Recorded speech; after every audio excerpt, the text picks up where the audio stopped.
The Parks and Recreation Commission to order at 6:05. Next item is citizens communication. The commission welcomes comments on Parks and Recreation items. Public comment that is made on that item is not on the published agenda will only be heard by the commission. No formal action, discussion, or comment will be made. Each person provided comment will be limited to 3 minutes and will be asked to state his or her name and address for the public record. Do we have any public comments tonight? Looks like a no. All right, we will now close citizens communication. The next item is item 3A. Discuss and consider action to approve the minutes from the Parks and Recreation Commission meeting on June 18th, 2026. Did everyone have a chance to review the minutes? Are there any corrections? Is there a motion? Motion to approve it. Motion to approve. Is there a second? Second. Motion passes. Or is there a correction? No. No. Okay. All right, all in favor say aye. Aye. Aye. Any opposed? Any abstentions? Motion passes. All right, next is discuss only 4A. Okay. We have Jamie and... Huh? You're gonna skip to 4. That's what I just asked you. No, we go first. That's not exactly how they go first. I freaking knew it. Can we edit this? This is embarrassing. Okay. Go to 4B. Director's report. Give you a little update. So, 2026 bond. We brought a bond to y'all, talked to y'all about what we were planning to take to bond council. We took that to bond council, had 6 or 7 meetings, ultimately with bond council, which is a citizen council elected by city council. Ran them through that process. Ultimately, it was a close vote, but they voted to send the recommendation of parks along with pauses, animal shelter, and a parking garage structure to council. At the last council meeting, there was a discussion about, could the citizens afford what the bond could potentially do to their tax roll? They sent out a survey. I think there were 6 to 8 questions on there. Just asking them what they would be interested in voting for, what they wouldn't. About 500 people filled that out. And they got some feedback that caused them to have a concern. Not because they necessarily did or didn't know if the bond would pass, or if they wanted to potentially prevent residents from having the opportunity to vote on that bond. But if one of these things went to bond, or if all of them went to bond, and they failed, per the state of Texas legislation, we can't move on those for the next 3 years with debt service. So if Reunion Park or the trails or Destination Play failed, then it would have limited our ability to move on those in a different avenue. Same thing with the animal shelter, same thing with parking garage. Ultimately, council was concerned with not taking something that they felt had a good chance of passing, and then that limiting our ability to move forward for the next couple years on it as something that they wanted to pull back on.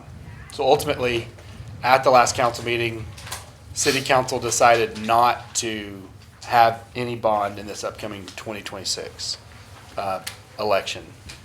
We are still working behind the scenes to see if we can get a design for things like Reunion Park, which is one of the things that we had on our bond program, and we've already met with our Destination Play consultants and some of those things. There could be a bond in the following spring. So the May bond that following year, or another bond cycle could ultimately happen. Another voting cycle could see a future bond. It's just not happening in this fall bond, this mid-year election bond that we'll ultimately see. So as of now, bond's been put on hold. I don't know if anybody has any questions about that. Recreation programs. Jonathan Hanson, Rec Superintendent. I'll cover these real quick. So August into September, got quite a few things going on. It's very senior heavy as our rec program staff recovers from the heavy summer load. So these trips add up to about 180 miles saved for the seniors. And our Star Party, which is a huge hit, is coming back on September 4th. Don't forget, we will also be closed here at the Rec Center on Labor Day. Rock the Block is coming up this Friday. Can't believe it's here already. It's August 21st, downtown Pflugerville, from 8 to 10 p.m. We will have Fairy Freeze there again and swag items. It's Texas Zepp, great band. They've been to several of our events before, so come out and see them. And then don't forget that the September Rock the Block is also Park-ing Day, which is where we turn parking spaces into a small park downtown, and we partner that with Rock the Block. So we'll have some cool giveaways. You'll get to meet some of the vendors that we work with on the Parks and Rec side as they sponsor that event for us. So come out this Friday and the third Friday in September. And don't worry, the app said it's only going to be 103 on Friday. So it's just downtown. Lots of parking lot space, so that'd be good.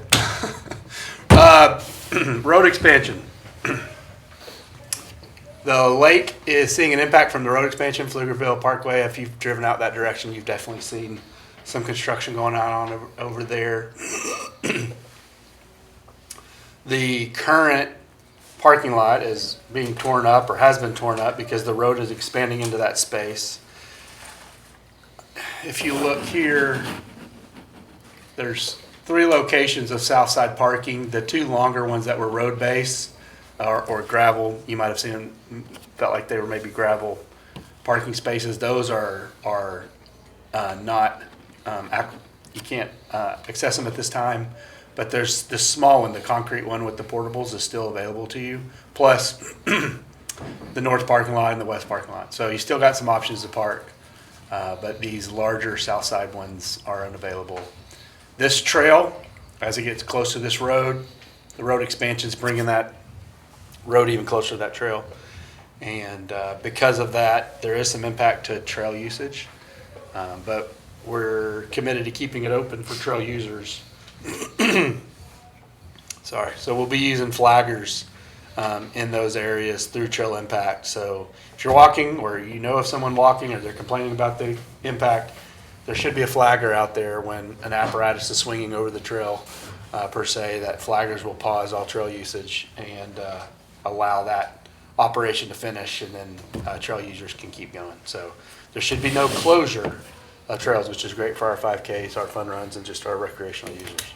And a side benefit to that is that section of trail will be converted to concrete when it's rebuilt. So. You will see this time of year every year, some people complain or even run on a platform about the vegetation at the lake. The habitat's important. It's very important. You'll see this on Facebook. You'll see some comments throughout your Nextdoor apps and everything else. You don't want a lake without any vegetation in it. There's no place for the fish to go, no place for them to lay fish or lay eggs, no place for them to beat the heat. It just cooks them, scalds them. They need that vegetation. They need to be able to hide from their natural predators. They need to be able to relax in the shady spots. They need to be able to do the things that come naturally to them as a fish. And so we do have different types of, I'm not going to say them all because I wouldn't get anything right, but maybe pondweed. But you can see them there. We got them. Texas Parks and Wildlife's aware of it. They come out and do an audit every couple of years. We use carp in a lot of ways to try to mitigate some of the overgrowth. We try not to spray a lot of chemical out there because that chemical, that's your drinking water out there. So Texas Parks and Wildlife does do some sorts of non-poisonous sprays out there, things that just kind of limit the growth of the different aquatic vegetation. But the problem with it is at the end of the summer, some of that starts to die off and it starts to float towards the edge, and you'll see. And it's not a great look, but that's also a healthy part of the ecosystem with that lake. And most of these lakes in Texas are not man-made, including this, are not, they're man-made, including this one. But a body of water like this would have that type of vegetation happening in that process anyways. It's just part of the natural ecosystem that happens out there. So Texas Parks and Wildlife is working on it, and if you hear anyone asking about it, or if they ask you about it specifically, we can help with any of those conversations as well. Goats are back. Goats have been here for almost a week, half a week, yeah? Week and a half, that's what I said. 100 acres or so is what they're taking care of for us, this system. They're, once again, eating poison ivy. They're working on fire abatement, underbrush and growth, things like that. The public really enjoy it. We have a lot of families come out. Jeff's doing an interview for the first time on it. We started in Pecan and Bowles. We're working through Gillen Creek now. Pfluger, Finnig, Windermere are all up next, and then we're taking them out to the Carmel Trails that back up to 1849 Park. That'll be the fire abatement part specifically. There's also some sheep mixed in. There's one in that picture right there. Yeah, I was going to see if they could pick them out. Thanks for ruining that. There are some sheep, because sheep graze off a different vegetation than the goats do. And yeah, people love them. About 400 plus out there. Other things we took to council, not only did we take the goats to council for approval, Rec Technologies is going to be at the Monarch. That's our recreation software. Every recreation software that the industry has been exposed to before Rec Technologies was an old software that had been around for a long time, and it's the best way to describe it is pretty governmental in its offering. This technology is the co-owners. One of them worked at Uber. One of them worked at Google. They both work at both places. Yeah. And they come with a different thought process on the efficiency of technology and how it can be woven into the Park and Rec offering. And you can kind of see, one of the things they're doing, obviously it's just an app, but that's far superior to anything we were getting from the other platforms that we had been offered previously. So currently, we have a contract with a current recreation provider through end of January 2028. 2028. But the Monarch was a new offering, and so they are going to be our provider for that space, and we'll ultimately be working towards transitioning that over the next year as well. So we'll be ready for Rec Technologies taking over the whole facility for our full inventory by the start of 2028. Marathon Fitness, which is a provider of Alico and Precor in the state of Texas, was approved by council, and that will be the fitness line and the strength line that you see at the Monarch facility as well. A lot of those pieces are in our current facility. We use Precor right now, and a lot of the treadmills and stuff will be very similar, just the newest version of them. And then we'll see some Precor and some Alico lined strength as well.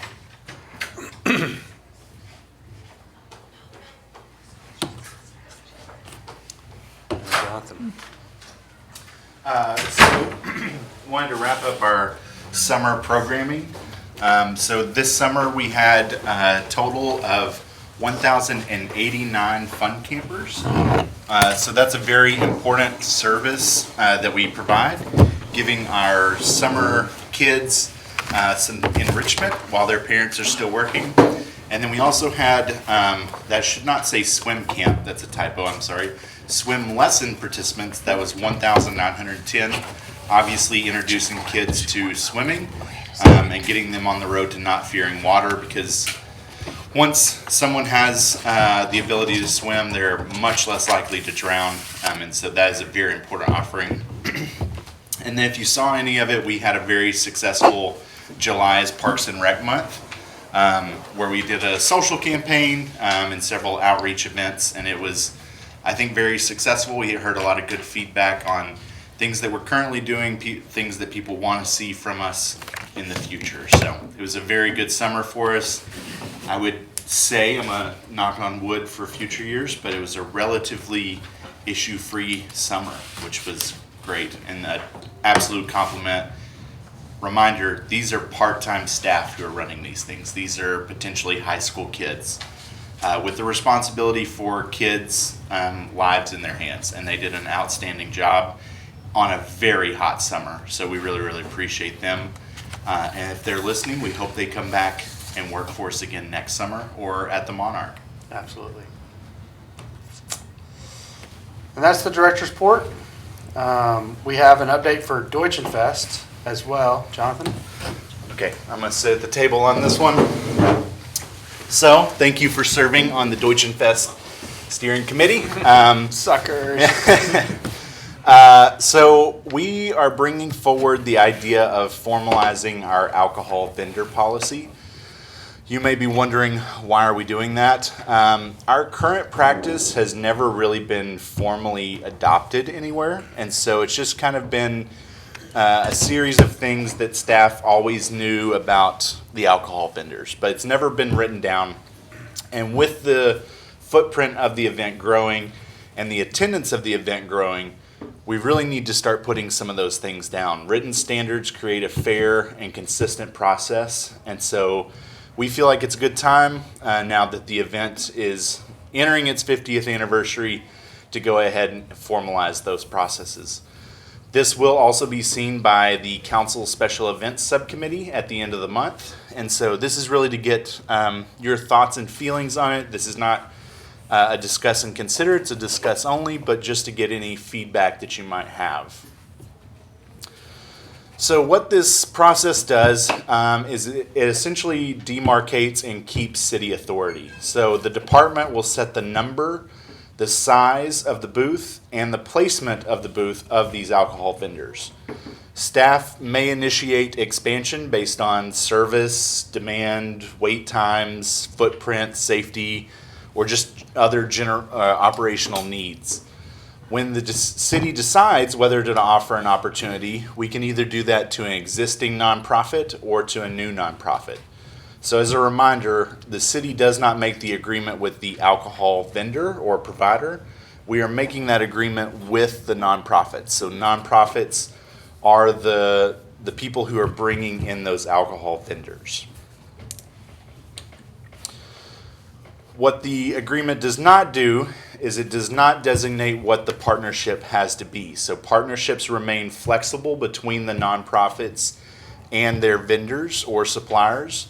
Nonprofits choose their alcohol vendor, the financial terms, what kind of alcohol. The city is not dictating any of those things to them. We are saying that prior participation doesn't create an exclusivity or future placement guarantee. So if you come to Deutschenfest as a nonprofit, luckily we haven't had any of this, but you act a fool, we will not ask you to come back and be the nonprofit the next year.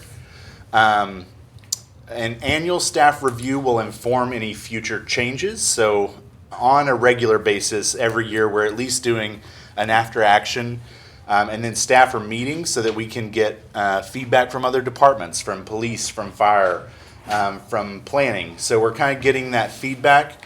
In the end, though, y'all will have oversight as the Deutschenfest Steering Committee and as the Parks Commission. We would bring those recommendations to y'all and then ask for feedback on that so that you can provide it. And that also gives us a public forum for citizen communication. So if someone wants to advocate for a group to be included in Deutschenfest, this is that public forum where you may hear that request. Having said that, we do have, because it's the 50th anniversary, a thought about a potential additional alcohol vendor. So this is over on the Gillen Creek side. This is where the kids zone is at. Everything that's in green are vendors that were there last year. The blue is the rides, which were also there last year. So you see that we're already going to have to move the carousel because there's now a playground in that spot. So we're going to do a little redesigning on where each of those rides go, but we do feel like we have a space and a potential draw to add a possible additional beer vendor under the pavilion. That way, if you are there just for the kids zone, there is still an opportunity for you to get an adult beverage while you're watching your kids. And so we wanted to bring this forward to you and see if you had any thoughts, feedback, or discussion on this potential policy or the placement of this potential alcohol vendor. And just a little for context, you could only get in as an alcohol vendor if you were attached with a nonprofit. And there was only a couple nonprofits at the time that had any real access. And that's changed over the years. A couple have fallen off, others we've filled in those spaces. And we've had other people wanting to get in. And like Jonathan said, in some ways, we just had never really drafted anything up. And so it was a handshake agreement years ago that when Deutsche Fest started, it would be a great way to highlight the unique culture of that community, but also a great way that a couple of these nonprofits could generate revenue for their clubs. We still believe in both of those aspects. We believe people should be able to come and see the uniqueness of Pflugerville. We also believe that a lot of our great local service providers should have funding mechanisms to love on this community, and this is how a lot of them fundraise in the year. Rotary does a really good job raising, and speaking to Jonathan's point, Rotary gets all their temporary beer handler permits, and they do a majority of the work themselves. They buy the alcohol, they sell it. They're attached to an alcohol vendor as a third party or whatever, but they're working the whole time. Parks Foundation, which grew out of this group right here, they work with Prost, and Prost does all that. And Park Foundation sells some shirts and sits there with them and talks to the community about Parks Foundation. So it's a different animal, and it should be for everyone, right? I don't think Parks Foundation could do what Rotary does necessarily. So we don't want to limit who they partner with and the equity that's involved in there, or their ability or inability to fundraise from that partnership. We just want to formalize that we still get to decide who is in our grounds, where they go in those spaces, and how many alcohol vendors we'll allow at the park at any one time. So that's the thought process. Would there be any additional requirements for either law enforcement or other kind of coverage of this area that would normally be in a different area? That's a good question. What we normally do with alcohol is we don't dictate to them. We just say, we've got to now have an alcohol booth vendor over here, and they'll probably stand up whatever they need. There is a presence at Deutsche Fest. That's been by design. They even have SWAT, and they come strapped and showing that in some capacity. So people feel incredibly safe that nothing's going to happen because there are people there looking out for that type of thing. So I'm sure there would be some sort of police presence in this area if there's an alcohol vendor there, or some ability to respond pretty quickly.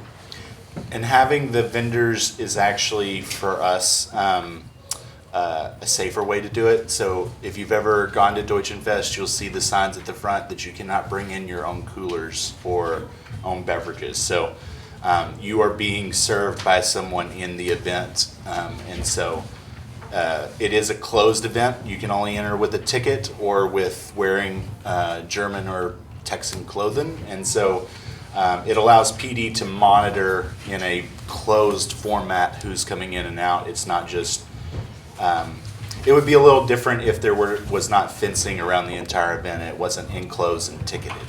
And the people that are certified to sell that alcohol also are supposed to be monitoring the fluency? I don't know. The They're supposed level to be, of yeah, consumption. level of consumption, yeah. Have we had any incident? I mean, I was something, but has it been an issue before No, with it alcohol? really hasn't. Mm. Not that I can think of. We haven't had to throw anybody out in my 7 Very years. well behaved. Yeah. We have good alcoholics here. Well-behaved ones. Okay, Jonathan, you need anything else from them? No, that sounds good. Thank y'all. Okay.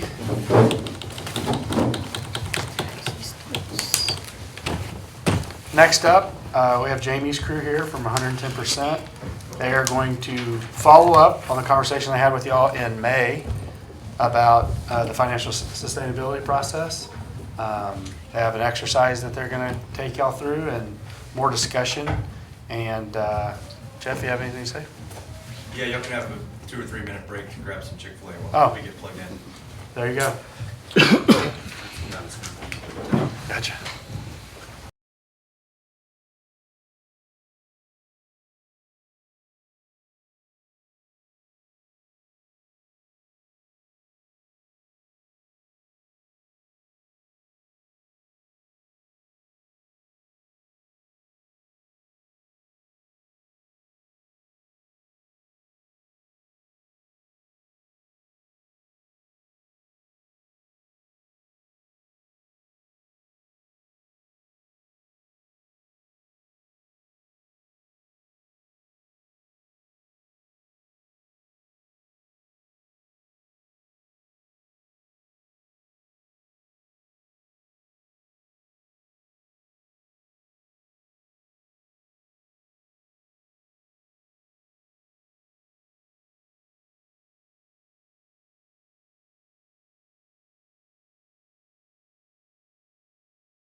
We're back. Jamie, it's your show. All right, thank you. Good evening. Thanks for your time this evening. Good to see you again. Jamie Smock of 110%. We're privileged to facilitate the financial sustainability strategy work for the department. I am joined by two colleagues. You may recall me and Callie last time we were here. Callie Hayden is leading the capital improvement plan, essentially the mechanicals, the infrastructure investment requirements essentially for the Monarch. And then Alexis Ranke is our lead financial analyst. She's really kind of leading the charge relative to the cost of service work. So I'm going to spend some time with you this evening on a very important part of the strategy process, and I cannot overstate the importance of what I'm going to be asking you to do this evening. Essentially, this is a repeat performance of what I led for the staff this afternoon. It'll come into clarity, it'll be a little bit more clear as I walk through this tonight. But this is what we call the Beneficiary of Service Workshop. And very simply, what I'm going to do is give you a pretty high-level overview or review of the work that we've been doing. It's a repeat of what I shared with you at our last touch point. And more importantly, I'm going to ask you to participate in what is called a Beneficiary of Service exercise this evening as a group, as a representative group of community members. We'll close with final thoughts, comments, questions, and then I'll give you an idea of what is ahead. So, we'll go ahead and get started. Again, this is a repeat for those of you who had a chance to visit with a couple of months ago. But very simply, this strategy process is about connecting the realities of the organization, in particular the fiscal realities of the organization, with what we call policy and practice, essentially how you will do business moving forward, the approaches, the methods, everything from pricing to thinking about how you're going to spend and invest taxpayer dollars. High-level overview of what this is all about. We also like to suggest, and frankly, I repeat this a lot, that what we're trying to do in a very social service-driven world in local government, and particularly Parks and Recreation, is balance our big social service hearts with business principles and management principles. At the end of the day, we may have a lot of aspiration about providing all kinds of things for our community, but if we can't write the checks and we can't pay the bills, it really is not going to matter. So it's important that we do our best to balance these two very important things. This work, we like to think about it under the umbrella of something we've coined as Parks and Reconomics. It's a way to connect our very special field to the idea of economics. Real simply, this is about challenging systems to think about how they manage their finite resources. When I got in the field many, many years ago, we talked about limited resources, and today that language has changed, and now we think about the fact that there's only so much to go around, so how do we best use what we have? We're using an approach, a methodology we simply refer to as the three-legged stool. The suggestion is we build the three legs of this stool. Organizations are going to have what is called a tax use and revenue enhancement philosophy, aka a financial sustainability strategy. Really challenges systems to think about how they're stewarding their financial resources. Stewardship, of course, is the means. It's the practices, the approaches, the methods that we actually employ to manage our resources. Sustainability is our end game. At the end of the day, we want to be a financially sustainable system. All of you, as well as professional staff here, are probably not going to be around in 10, 15, 20 years in these roles, yet the decisions you're making every day are going to influence the future of Pflugerville Parks and Recreation. It's a responsibility, it's a burden, it's a privilege, right? So the intention here is we help systems and work alongside systems to create these philosophies that make sense for them in their worlds and their realities. So a quick refresh, these three legs are critically important, obviously, to the evolution of the process and ultimately the end game. Let's take a look at service categories, that first leg. And we're going to be using the categories of the organization tonight as the foundation for the work I'm going to ask you to do. So I'm going to get into the details of this here in a moment. But a quick review of what a service is and what a service category is in public parks and recreation. Service, very simply, all the leisure experiences that are provided or facilitated by the department. So think about all the activities, the courses, the events, the rentals, etc. that are facilitated or provided by Pflugerville Parks and Recreation. It's a pretty significant list and robust list, but think about leisure experiences. What a service is not is maintenance. A service is not administration. A service is not utilities, essentially, right? Those are the costs of doing business. We're thinking about, again, the activities, courses, classes, etc. What is a service area? Conventionally, traditionally across the United States, this is how we structure public park and recreation systems, where we actually combine services that are like in nature, if you will. So likeness of service is the principal consideration for the organization or cataloging of services. On the right here, I have three different services within a service area. Let's assume that's intro to aquasize in the top. This is learn to swim for youngsters, and down here, let's say this is a facility where we may have drop-in, open swim, etc. What service area would you suggest these all represent? Aquatics, very good. I don't ask trick questions. So 3 different services in the same area of aquatics. Now let's look at category. And this is now a different way for our profession. And arguably, I'm not sure I would say different anymore. We've kind of adopted this over the last decade plus. But it's a different way for us to think about the organization or cataloging of services, because now we're not looking at like type, we're looking at like purpose.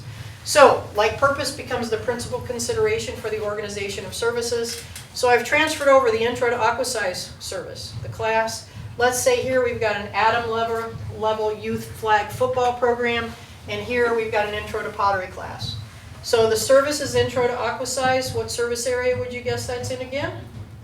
Aquatics. Here, let's say this is a flag football program for youngsters. What would be the service area here? Athletics. Sports or athletics. And down here, Intro to Pottery is the service. What service area would that be in? Enrichment. Arts, cultural arts, something along those lines, right? I'm going to go further here and say these all belong to the same category. What is the purpose of these 3 services as we've identified them? Beginner level or entry level? Beginner level, introductory, absolutely. So we're not looking at the population that's using it, we're not looking at the special interest, what we're focusing on is the purpose of the service. So categorization has become a very important way to think about the development of a strategy, largely because of these 3 considerations. I would suggest this is an exhaustive list, but these are the primary reasons. First and foremost, it helps us discourage efforts and attempts to influence cost recovery by virtue of someone's social values. You might think something's very important. You may say, hypothetically, you're the mayor of the community, and all of a sudden everybody's paying attention to what you think is important, right? So we're attempting to discourage social values having an imposition, if you will, on cost recovery. Alternatively, we are now trying to make equity-based decisions around how we invest and spend our resources.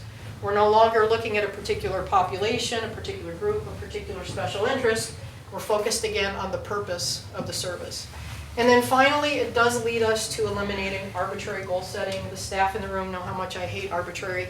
Arbitrary is not defensible, right? If you pull a number out of the air and I say why, you really have no response. And as a governmental entity, you want to be able to rationalize, justify, help people understand why you've made the decisions that you have. So ultimately, this does help us eliminate arbitrary goal setting. Let's take a look at a couple of very brief examples, and these challenge convention. This is why categorization has become so important. So I put 3 different services up here in 3 different service areas.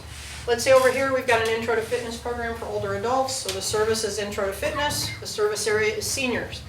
Traditionally, conventionally in public parks and recreation, senior services have been at about 25%. Why? Because someone told us that's what it was supposed to be many years ago. It was a national benchmark. In some communities across the country, this particular demographic may have more discretionary income than any other population. Yet we discount them, and we have to ask why. Over here, let's say we've got youth sports, right? Service area, T-ball is the service. 50% cost recovery. Again, why? Because it's a national benchmark, because we've always done it that way. And here, let's say we've got a swim lesson, learn to swim as the service, in the service area of aquatics, cost recovery goal 40%, because it's a benchmark. We really crystallize this. We go, number one, that's a lot of subsidy, right? There's only so much cost recovery. We've got a heavy burden relative to taxpayer subsidies to support these services. And how do we rationalize and justify that this is going to have a lower cost recovery expectation than this, is going to have a higher cost recovery expectation than this? It's been a difficult proposition for us. So we think about this differently. We recognize that these are 3 different services serving different populations and different interests. However, they're all what? Beginner level activities, right? It doesn't matter the age, doesn't matter the interest. And alternatively, what this means is if they're in the same category and they have the same purpose, they're going to have the same cost recovery expectation. So it helps us understand, again, kind of dissect the importance of categorization and how it is contrary to how we have done things in our field. Another example, simply an example, let's say we might have a permitting area within parks, and we've got birthday party rentals that are facilitated through our parks area, and our cost recovery goal has been 75%. And over here in youth sports, we might have youth sport association rentals, and those have been at 25%. The reality is both of these are rentals, right? They're private, group use of a particular public space. So if you're using it, I can. So we might think about these similarly and say these are rentals, right? The purpose is to provide for a particular individual or group and have exclusive use of a public space. Same category, ultimately same cost recovery goal. So it's a way to just, again, understand categorization in a deeper way. I'm going to check in. Any questions on categories? So the first leg of the stool. So we have a list of categories that we're going to walk through together here in a moment. And these are the categories that have been developed, designed, defined by the professional staff here. The content matter experts, the folks that manage and operate the system. We've got 14 categories currently, along with definitions to help explain what those categories mean, and then some examples to give you a sense of the kinds of services that exist within each category. Again, we'll walk through these in a moment. These are going to be the foundation for the exercise I'm going to ask you all to participate in this evening. Let's look at that second leg, and that's primarily why you're here this evening. Beneficiary of service. So what is beneficiary of service? Very simply, it's aligning our services with either community benefit, common good, or whether our services are actually identifying whether our services provide for a more individualized, more exclusive benefit. So you're going to be ranking tonight the categories of the organization from those you believe align most with common good to those you believe to be more exclusive, more individualized. Okay? Ultimately this evening, you're going to be helping develop what I like to refer to as the first iteration of your financial sustainability strategy. You're going to be ranking those categories, again, from those you believe align most with common good to those you believe to be most exclusive. And what this does is it helps us begin to understand where we're ultimately going to be able to justify putting taxpayer resources. If I said, which side of the continuum would you expect that you can justify and rationalize taxpayer investment, you're likely going to say, of course, we're going to put more taxpayer dollars towards services that align with the common good, as opposed to investing taxpayer resources in those services that are more exclusive, more individualized, and so on. So it's a foundation from which we create the strategy moving forward. Now, what you're going to do this evening, the professional staff actually engaged in this afternoon. So they've gone through this exercise, and now we're asking that representative community members participate as well. Okay? So finally, as we move forward after this evening, we're finishing the cost of service analysis. So again, Alexis is working with a team from the department, collecting the revenues and expenditures and helping the organization understand how much does it cost to provide the services offered through Pflugerville Parks and Recreation, and we're at about 70% complete with this. Once we have those current performance levels and we understand what your cost of doing business is, Shane, Jeff, and the entire team will be charged with setting the goals based upon not only your current performance, your budget projections, as well as a variety of, we call them principles, guiding principles to make sure that your goals are not what? Arbitrary, right? You want to make sure they're informed. So this is where we're headed, right? We're moving the needle. A lot has been accomplished, but we still yet have work to do. So I'm going to hit pause and see if you have any questions, thoughts, comments for me. That's a quick overview of the process, or review if you will. Okay, hearing none, seeing none. What I'm going to do is I'm going to give you two resources one at a time, because I've been in a classroom long enough to know that if I give you too much information, you will tune me out and you won't pay attention. So no response on that, huh? So we're going to walk through the categories first, one at a time. And the intention here is to ensure that you are all working from the same place. You have a common understanding of these categories. We have, of course, staff members in the room to address and answer any questions that you may have around the categories or their process in developing the categories. So I would like to be very deliberate in walking through these, so again, we all understand them similarly and all of your questions are addressed. So we're going to work through them one at a time. Please know right now they're in no other order than alphabetical for purposes of tonight's exercise. So we're going to start top left. You have beginner activities. These are classes, clinics, workshops, and other led and or instructed activities in which the primary intent is to acquire or learn a skill. Examples of department services include Wilderness 101, D&D Club, Yoga in the Park, Preschool Swim, and Learn to Swim. Next, you have community events. These are large-scale events that appeal to a broad portion of the community, regardless of age, ability, skill level, family composition, etc. These events are highly intensive and typically occur seasonally or annual. Examples include Deutschen Fest. Thank you.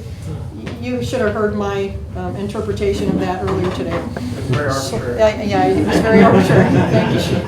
Thank you, Shane. Appreciate that. Slice of Pflugerville, Festival of Lights and Parade, and Music in the Park. Your next category are your competitive level activities. Leagues and team play designed to be competitive in nature, though not exclusively high skill, and can be where scoring is kept.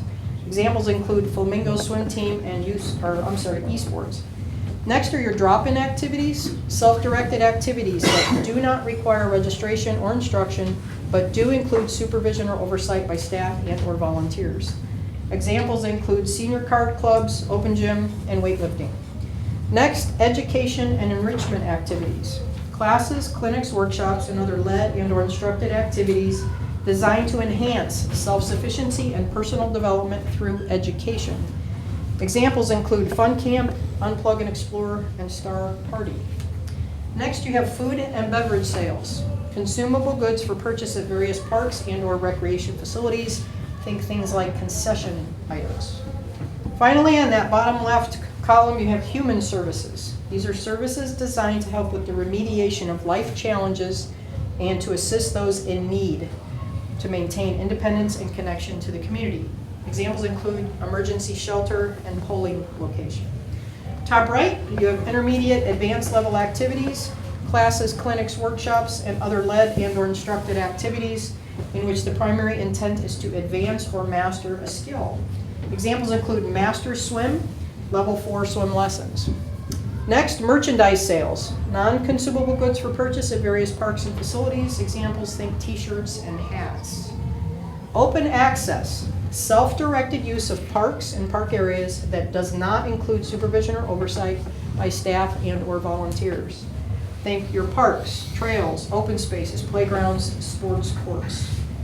Next, private, semi-private activities, individualized classes, clinics, workshops, and other led and/or instructed activities offered in a private setting to meet the unique needs, interests, and/or skill sets of individuals or small groups.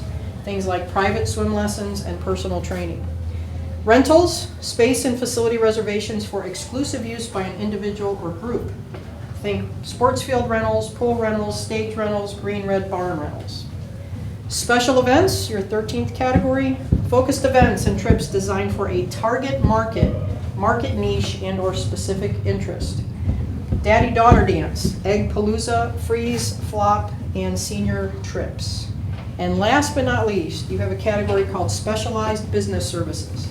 Services that are commercial in nature and whose operations align most with those offered by the nonprofit and/or private sectors. This is where the Monarch currently lives.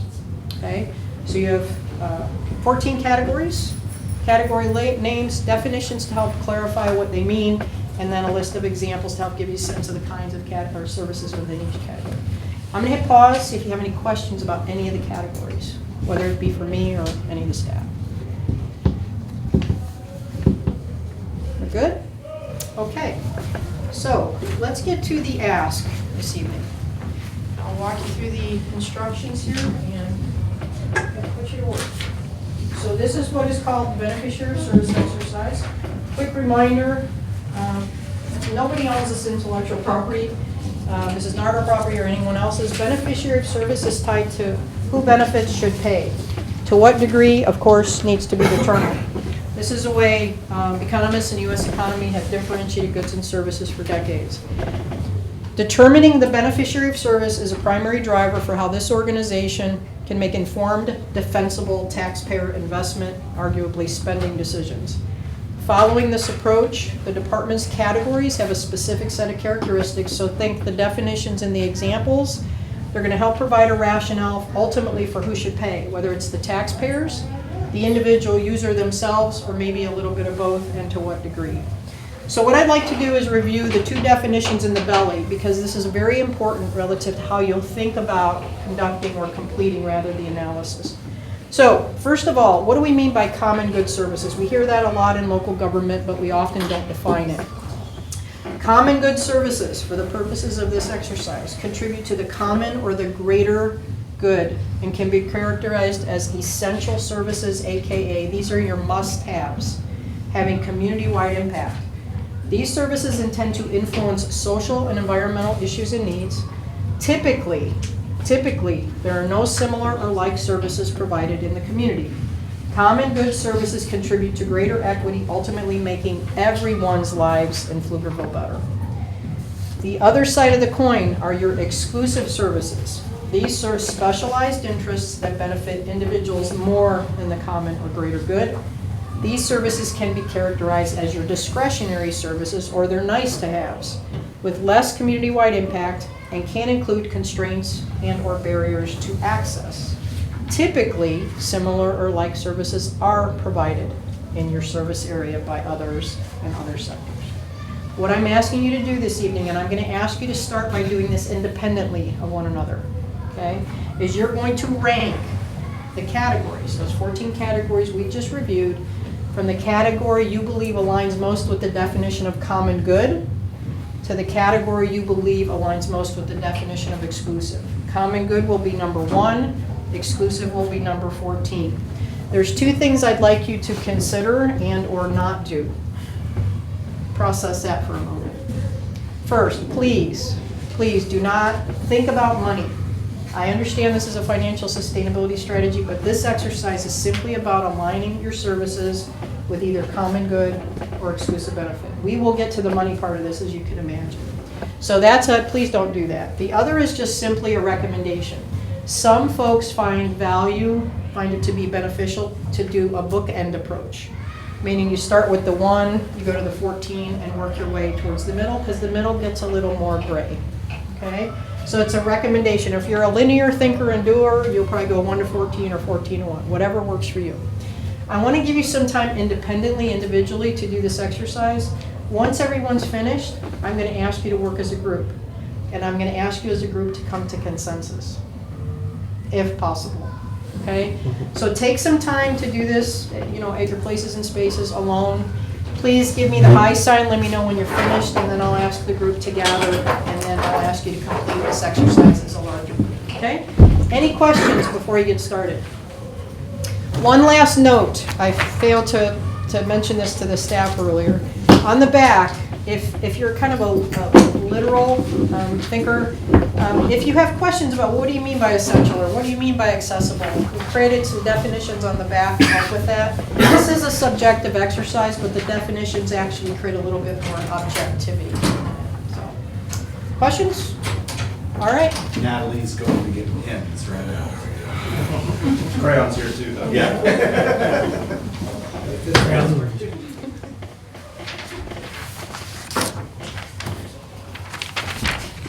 All my work is crayons. No question.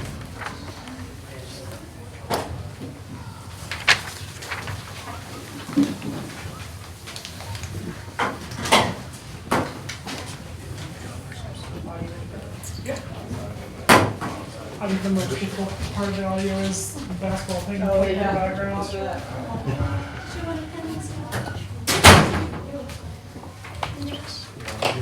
Thanks so much.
But I think given the number of folks, I'm going to break you into two groups. So what I'd like you to do, I've got board group 1 master worksheet there, board group 2 sheet here. If you'd work this group of 3, this group of 4, and the idea now is the group will actually do the ranking and come to consensus.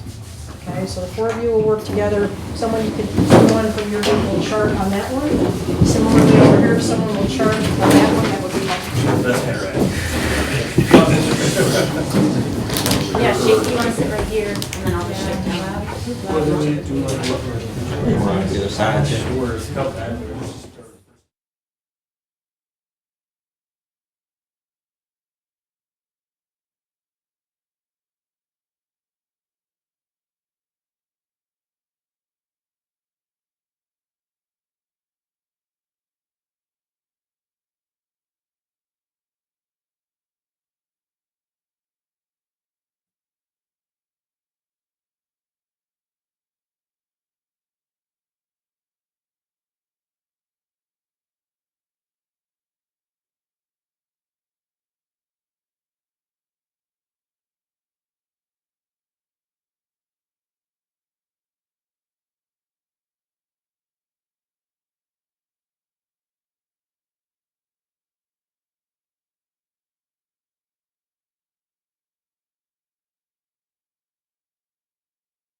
but I can get you individual. And would you put your names on the? Wow. You don't have to. Now you're making me label it and tell I me what know. to take next. Just want to make sure I have everybody's.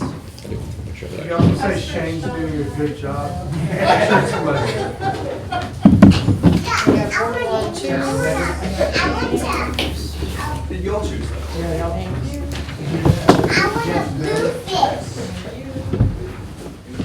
So I want to check in. What did you think of that activity? What did you think of that activity? It was fun. Yeah, it was fun seeing everyone's like different I don't points of hear view. fun very often. It's fun. It's fun. Other thoughts? It's interesting finding, I mean, I learned a lot about things that Park and Rec kind of just has to absorb for services that you wouldn't necessarily think Parks and Rec would be the first one. to Yeah, we were take. talking about human services, Yeah. for example. Mhm. It was a day. Wait till I tell you about Parks and Commissions. Yeah. There you go. When I started in this field, which was a long, long time ago, we weren't talking about human services, and we've over time adopted things like Meals on Wheels programs. And it's largely, I was sharing this, it's largely because we have the facilities, we have the kitchens, we have the fleet, and it's Parks and Rec can do it. Parks and Rec can do it, and it took us out of the lane. So if you think about those things, they're not park and recreation services. They're incredibly important to communities, but they're not necessarily park and recreation service. So there was a bit of an inheritance and an adoption, largely because of the capacity that we had in terms of our infrastructure. So, good thought. Any others? Just feedback relative to that activity and exercise. There seemed to be some kind of overlap maybe in some of the different areas. Like community events versus special events versus rentals, for example, is some area that the same space could be maybe all three of those at different times or different uses. So it kind of became a little bit harder to say, you know, if the space is being subsidized to some degree, like where would they be together, would they be split up? So you went down the path of money. I guess in some way, yeah. But it was kind of thinking about it from like how many people are going to be using the space. But yeah, Because it's hard to stay in the lane of, I'm asking you, who's the beneficiary of the service? yeah. Right? And it is hard, because professional staff struggle with that too. We start thinking about, what does it cost, and what can people pay? And we get there through this work, but this is specific to who's the beneficiary of the service. So community events, special events, it can be blurry. The focus is community events. Essentially, it's going to be a broad appeal, regardless of someone's age, ability, skill, et cetera, family composition. Special event, very targeted, market niche. I use the example often, you know, if I'm an older adult and I have no family, I'm not gonna, breakfast with Santa is not my jam, right? I'm not gonna go to that, it's very family focused. If I'm an older adult and there's a senior trip, that's not appealing to a family. Community event, music in the park, parades, those kinds of things that have this broad appeal. So it helps us understand the depths of our service menu. Systems provide a lot of stuff. Everything from after-school programs to programs for people with disabilities to, you know, water parks, golf courses, all kinds of crazy things in Parks and Rec. We're very complex, but it can sometimes get a little blurry, which is why the definitions and the examples are so important. Any other thoughts you might like to share? I was thinking of a very broad range on my answers. Like as to what fell under community as opposed to exclusive. And so when we got with the group, it was very interesting to see. Yeah. how Well, we all have the a different answers were. perspective, right? It's like we have different lenses that we see things through. So the definitions are really important because it brings us back to a place where we got a common understanding, but it can still sometimes be a little bit blurry depending on your experiences, right? Bring your personal perspective, So let me share with you where we're headed. This, of course, again, repeat message, this is what we're building. You have helped rank categories from those you believe align most with the common good to those you believe most exclusive. I've got your individual worksheets, your 2 group worksheets. Again, did this with all of the staff today. Where we're headed is, I'll come back to that in a moment, but where we're headed is synthesizing your responses that you've shared tonight along with the staffs. We're going to have 3 models, 3 draft models. The first beneficiary of service model will be the staff model. Yours will be another model, and then we'll have a hybrid. So we'll take into consideration your feedback along with staff's and present essentially the combination, if you will, or hybrid of the feedback from both our representative community members, along with the professional staff. Those will go to Shane and Jeff and the team. I'll ask them to select which model they want to use moving forward. There's nothing static about this work. At some point down the road, you may go, this needs a little negotiation and adjustment. That's up to the organization to decide. But once we get that first model in place in that ranking, that's what we're going to use for the duration of the process. Cost of service analysis, I mentioned this earlier, is at approximately 70% completion. Got a little bit more road to toe. But once that is finished, then we will schedule with the project team what we call a cost of service reveal and a goal setting exercise. So we'll reveal the data, the results of the cost of service analysis, and then we'll share with them guiding principles relative to setting informed goals so that we don't have arbitrary goals moving forward. Those get built into the framework.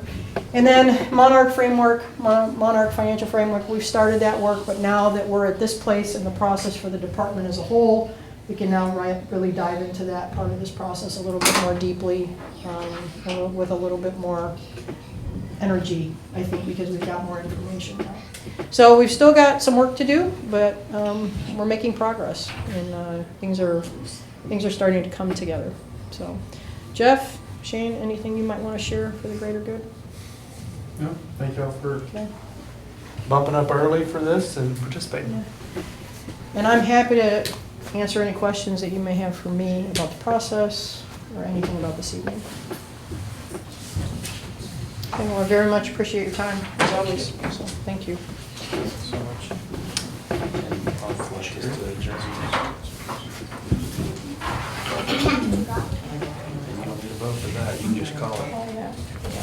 Well, with that being said, we are going to adjourn today at 7:30.